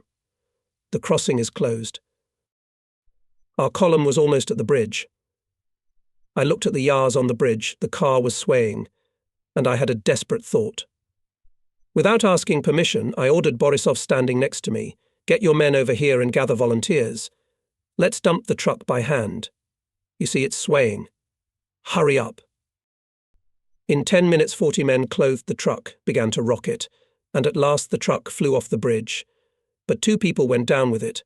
One of them I knew well. Kolya Shuliakovsky, one of the military technicians who worked in the equipment group when I was its chief. Poor boy, he was still waiting to be promoted to the next rank. "As soon as I get it, I'll go home to Vinitsa and get married. I have a bride there. Alotka," he told me, showing me a card. Both cars were thrown off the embankment to the sides. The dead were taken down and laid in rows, covered with tarpaulins. The wounded were sent into the woods. It was as if the Germans were waiting for us to finish our work of clearing the bridge.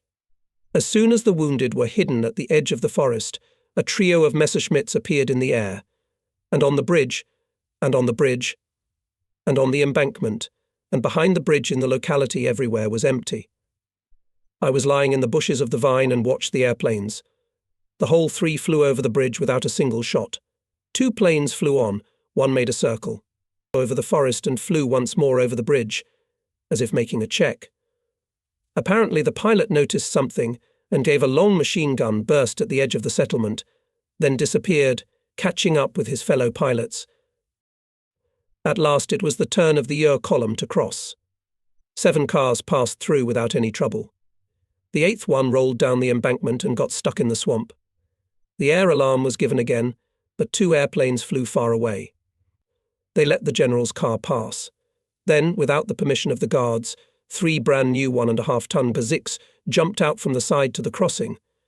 The first one, loaded with some boxes, with 2 lieutenants and a woman in a booth, and after it 2 more, filled with people. Many women, children with burdens, knots, men in military and civilian clothes. They sped safely across the bridge, but on the embankment they were overtaken by another raid. The first car fell off the embankment, tumbling over the side several times and losing all its load, and then started again on all 4 wheels at the bottom. The lieutenants jumped out of the cabin, examined the car, and drove straight across the meadow towards the woods.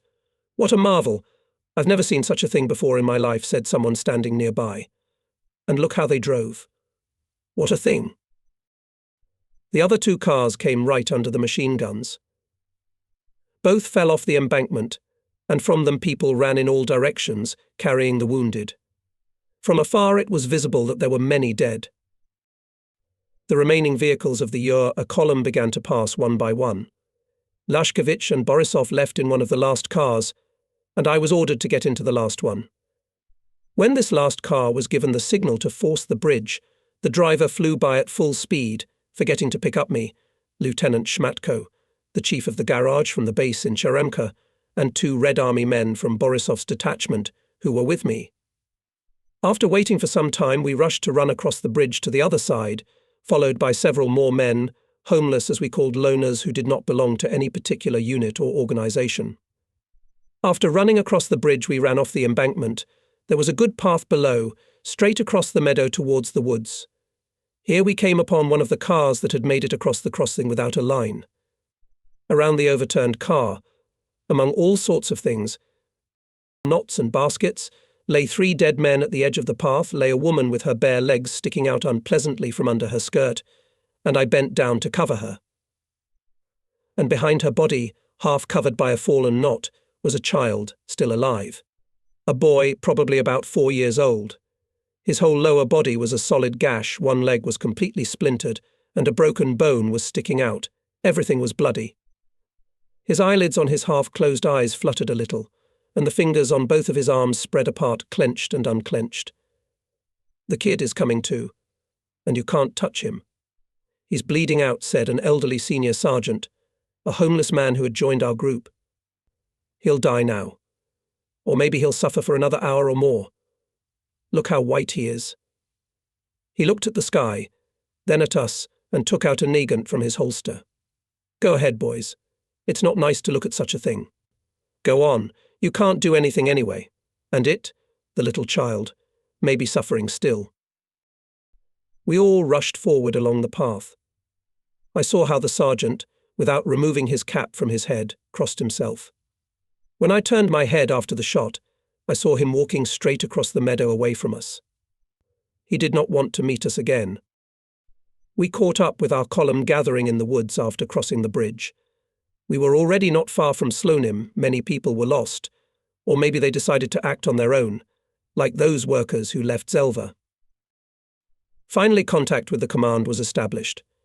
Puzyrev received orders, instructions, directions, and a whole big packet of mail sent to the Fortification before the war.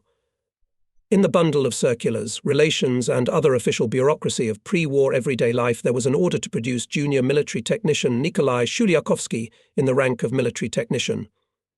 There was also a new order that now, instead of the rank of military engineer of the 3rd rank, the rank of engineer captain was established, and, accordingly, a military engineer of the 2nd rank was an engineer major, and a military engineer of the 1st rank was an engineer colonel. All Stroviks, Polbatovci and Strojbatovci were ordered to go under the command of one of the senior commanders to Baranovici at the disposal of the command of the 137th Division. All other military and civilian employees of the UAA and the construction department under the command of General Puzyrev were ordered to move through Novogrudok to Minsk.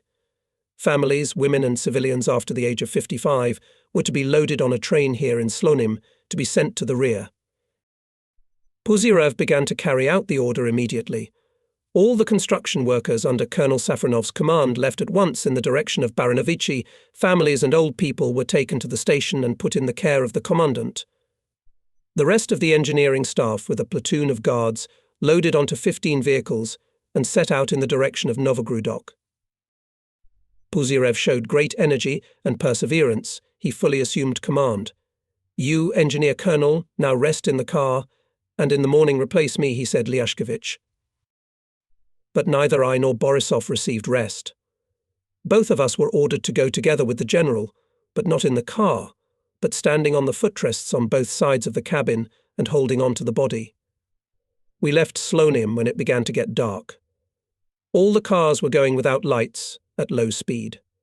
In front was a 1.5-ton truck with a part of the guard platoon, then the general's car, and then the rest of the column. In the middle of the night we approached Novogrudok. There we learned that not far to the north large German forces had been spotted. Some army captain reported to Puzyrev, "Comrade General, I have accurate reports. Large forces are moving in the direction of Minsk.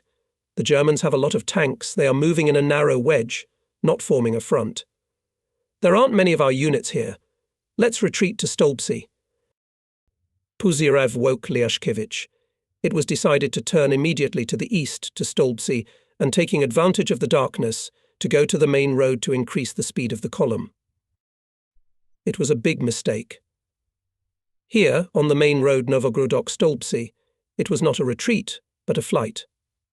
The night was quite bright, and in the ghostly semi-darkness, in 3 or 4 rows along the road, from side of the road to side of the road, there were scattered military units, cars, wagons, crowds of pedestrians, with their belongings on their shoulders or in handcarts. There was a lot of local Jewish population, as there were rumours that the Germans were exterminating the Jews. Shouting, yelling, cursing. Cars were bumping into each other. Wagons were hitched. Overturned cars were lying on both sides of the road. Carts with broken wheels. Some people were sitting and lying down. Children were crying. Women were sobbing. And over all this chaos in the air hung the famous Russian mat. All this mass moved terribly slowly, with endless stops, jams, disorganized and in complete panic. It was said that at dawn we should expect raids, and then we will all perish here. At one of the jams, General Puzyrev got out of his car and began to command. But his intervention was met with such a scolding, such an explosion of indignation against the superiors in general and the military in particular, that he, saving his general's prestige, or perhaps fearing for his own skin, hurried back into the car under the hooting of a very hostile crowd. And it was impossible to escape from this panic flow. In front, obviously for many kilometers, it was the same. More and more crowds were coming from behind. All the time the road went in a rather deep notch, and such a slope the cars could not take. It was necessary at all costs to get out of this panic chaos somewhere to the side and before full dawn. It was frightening to think of what just one pair of Messerschmitts could do here. But that's exactly what happened. The sun had not yet risen. As far ahead, against the background of clouds pink from the dawn, showed 3 airplanes. They flew sideways, then closer, and turning around, rushed into the attack. People, leaving their cars, carts and belongings, ran to the sides along the slopes of the notch.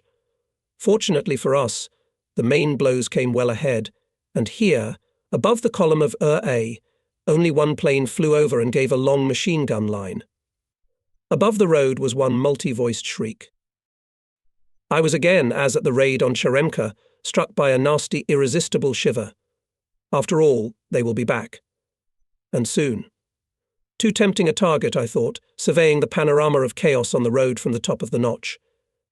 About 20 paces away from me, on the right side of the notch, a path about 1.5 meters wide descended to the road. If we widen it, we can take our cars up into the Nola and into the same woods. Oh my goodness!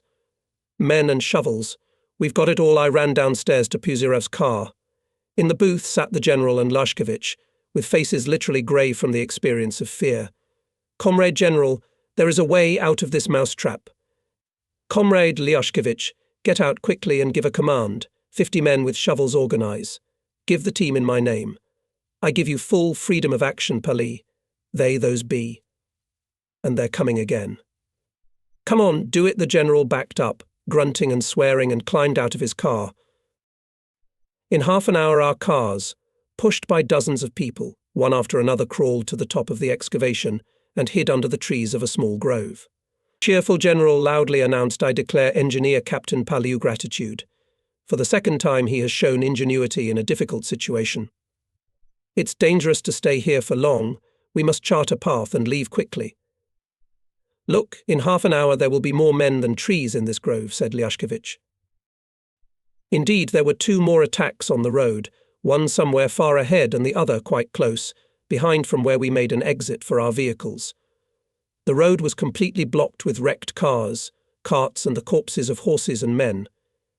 People, having abandoned everything, were scattering in all directions, and for many people our grove was a welcome shelter. Lyashkevich looked at the map for a long time, finally gave the command to move. Let's go on field roads to the southeast, with large gaps between cars, leaving communication and beacons at turns and forks. By evening we reached the village of Kopil, not far from Slutsk. Everyone was completely exhausted, especially the drivers. They needed a rest. Staggering from exhaustion, I found my overcoat, and saying to Lyashkevich, I will sleep in this shed. I entered some building and, wrapping myself up, as it was cool and drizzling, fell on the floor by the wall and instantly fell asleep. I awoke at dawn. I slept well, but I didn't feel like getting up. Maybe I'll nap a little longer, I thought, and turned around. My cheek touched something soft. It turned out I'd slept all night on a big pile of fresh dung. My clothes, overcoat, underwear, even my socks, everything was soaked with the sharp smell of manure. I washed myself, washed my belongings and underwear, but my overcoat had to be thrown away. Puzyrev ordered to move to Slutsk and Gomel. Again the column went along field roads, rarely meeting small groups of refugees or military formations. Communication with the command was again lost. We moved very slowly, both because of the condition of the roads, a little washed out by the night rain, and because of the frequent stops. As soon as a German airplane appeared anywhere, all the vehicles stopped, moving off to the side of the road. Each car was covered with a whole pile of fresh branches and must have looked like a big bush from above. Apparently it did, because not once did the airplanes attack the column. Before Slutsk, the column came to the railroad line. Between two gentle hills there was a small station, a water pump, and a village all drowned in gardens. On the top of one hill was a cemetery, all overgrown with thick trees. We decided to stop here till evening, and then overnight to get to Gomel. I sat on the edge of the cemetery, under the trees, and looked at the station. The distance was no more than 1.5 kilometers. Empty tracks, a couple of freight cars on the spare line. On the platform on a bench sat 2 people. The village was also as if extinct, rarely a human figure appeared. I wanted to write a letter to my wife to send from Gomel, but several commanders came up. They were all struck by the fact that during the whole 5 days of our escape we had never once seen our Soviet aviation in the air. One of them said, "Where are they, our proud falcons? No front, no organization, no troops, no superiors, and not a single airplane," and another added, "This means that we won't give a single inch of our land to the enemy, and we'll beat him on his territory." Suddenly a steam locomotive horn sounded, and a long train of freight cars with several class cars at the end began to crawl out from behind the hill. The steam locomotive came to a water pump and began to draw water, and people, almost all women and children, spilled out of all the cars. This was, of course, the train with the evacuated families.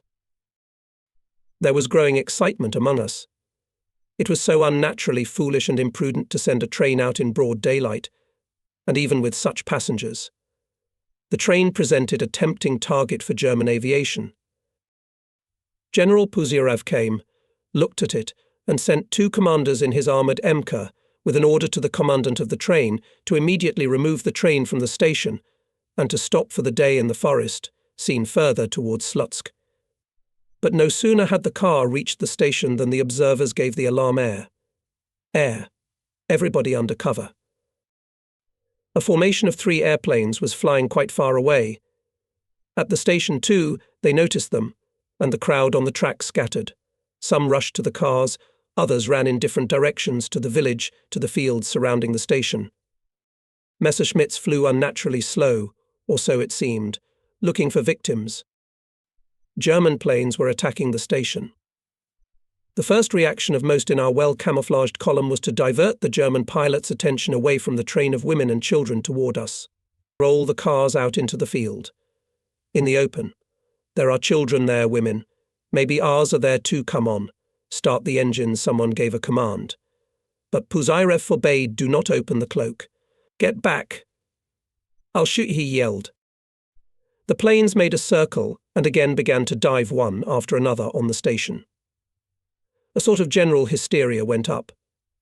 People, as they stood, barefoot, half undressed, rushed to run across the field down to the station, on the run firing rifles, pistols and automatic rifles, whoever had them. Why everyone was running, what they could do against the German pilots flying at an unreachable height, no one thought about it. Some spontaneous, instinctive feeling pushed everyone to do something, somehow to prevent this terrible destruction of children and women, somehow to divert the attention of the killers to another target, to themselves. I ran along with the others, firing my Tuliak into the air. Next to me ran, shooting on the move, a young sergeant whom I knew from the base. He was a Komsomol organizer in the security detachment. An insolent and generally unpleasant subject, he now, having shot all his cartridges, launched his gun toward the airplanes, stopped and cried, "Oh, beat them, sods! Damn them! Brutes, Mora run them over, damn them." And in helplessness he sat down on the ground. At the station, on the platform, and on the tracks, lay the dead and wounded, and the planes were making their 3rd run. Bullets hit the steam locomotive, and it was enveloped in clouds of steam. Suddenly, amidst the shouts of the fleeing men, the murmur of the aircraft engines, the gunfire and the whistle of steam, escaping from the boiler, there was a new sound, the distinctive consonant chatter of a counter-aircraft machine gun. It was firing from another hill on the other side of the station. One of the planes, on coming out of the dive, got a line it smoked, rose still higher, turned over, and began to descend rapidly. 2 dots separated from it, the pilots jumped out on parachutes, and the plane crashed to the ground and exploded. The parachutes were blown by the wind straight in our direction, towards the cemetery. The other 2 planes split up. One flew to the place from where the anti-aircraft installation was firing, shelled the place with a machine gun, and dropped 3 small bombs, tin cans. The other one, descending heavily, made several circles over the field where the parachutists landed, fired a machine gun at the people running to the parachutists and flew away. Had it not been for Puzyrev's order to take the pilots alive, they would have been torn to pieces by the men from our column who were running from all sides. There were 2 of them, in good flying uniforms, high fur boots and black leather helmets. One a large, red-haired man with a red-weathered face, the other a small, fidgety, monkey-like brunette, considerably younger. They took away documents, weapons, personal belongings. The redhead was a major, a link commander. The little one was a non-commissioned officer, a machine gunner. They brought them to Puzyrev. It turned out that our general speaks German quite fluently, so he himself began to interrogate the captured pilots. After a few questions, Puzyrev called one of the commanders, a Jew who knew German well, and ordered to make a full interrogation. Then he looked around at the crowd standing around him and said, "We will be judged, according to all the rules of military field jurisdiction," and immediately appointed a court of law, presided over by a military lawyer from the construction department, a lieutenant colonel. The cries of air rang out again, and everyone took cover under the cemetery trees. I thought that if it had not been for the muzzles aimed at the heads of the prisoners, especially at the red-haired major, he would not have thought for a moment to give any signal to the pilots that a whole military unit had taken refuge here, under the dense trees, even at the risk to his own life in the raid. The planes, 2 fighters and 1 larger one, circled the whole field several times at low altitude. 2 flew away, and 1, having made a great circle around the neighborhood, came back again and continued its search for about 10 minutes. At last it too flew away. The red-haired major was a squadron commander, a cadre pilot. He demanded that he and a non-commissioned officer, a machine gunner, be interned in a POW camp and refused to answer any questions from the investigator and the judges. Only when asked if he saw that the attack was directed against defenseless women and children, did he say that his task was to destroy military personnel and block the railroad track, and that the deaths of a few non-military residents were quite normal in such an operation. He held himself with great dignity, looked contemptuously at his judges, and smoked cigarette after cigarette, perhaps only in this way giving away his excitement. The swarthy, fidgety non-commissioned officer, the machine gunner, on the contrary, was very talkative, terribly nervous, trying to prove that he only carried out the commander's orders, and was not guilty of anything. Puzyrev appointed me to the court. Obviously, after my 2 heroic deeds, he remembered my name well and gained respect for my person. 2 investigators in the afternoon prepared all the material for the trial.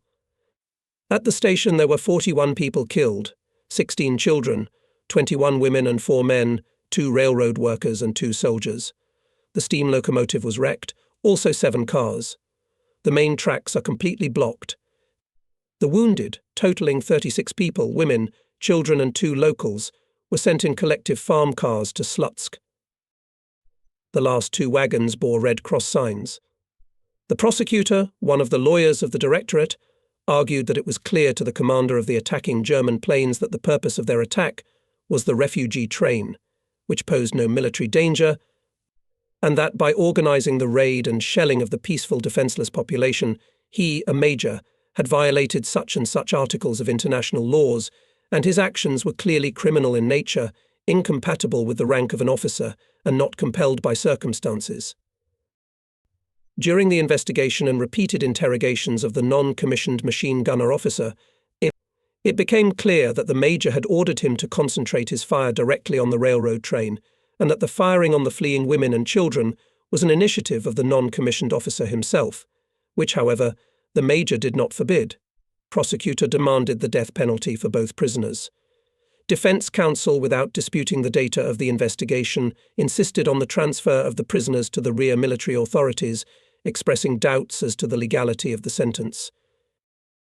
The major behaved defiantly, categorically recognizing neither the legality of this hastily assembled military tribunal nor its right to decide his fate. At one point he irritably interrupted the presiding officer and said that he was a soldier and was following orders from his command, and that in modern warfare there is no such thing as a civilian population. Everything on the other side of the line separating the rows of soldiers facing each other with weapons in their hands is an enemy force, active or potential. Puzyrev approved the court's decision, making a note to reassure the defender that he fully assumes responsibility for the legality of the proceedings. The interpreters, who translated every word to the Germans during the court session, translated the decision and read both texts in front of the formation. Puzyrev obviously liked pomp. There were many times more volunteers than were needed to carry out the court's sentence. They were shot in the evening. The major behaved like a soldier until the last moment, even in his own majestic way, and stood at gunpoint calmly, with a cigarette in his mouth. The non-commissioned officer cried, fell on his knees, begged for mercy, tried to break free. He was tied to a tree. The corpses of those shot were placed by the road, and nearby, by order of the general, a piece of cardboard with an inscription in 2 languages, for what and by whom these 2 men were shot, was nailed to a pole. I asked Lashkevich if we had the right, in his opinion, to do that to the German pilots. He answered, I think not. But who cares about that, and our general knew that anyway it was impossible to bring them alive somewhere legally, they would have been killed without a trial. And so at least the semblance of discipline and leadership was observed. Already at dusk our column moved bypassing Slutsk to Gomel. On the road, near the column, 2 shot Germans were lying almost naked fur boots, flight overalls, woolen socks and other things attracted someone's greedy eyes and hands. Before we left, they sent a small detachment to bury all those killed at Pokryshevo station, 41 people and 1 common grave. June 27, 1941.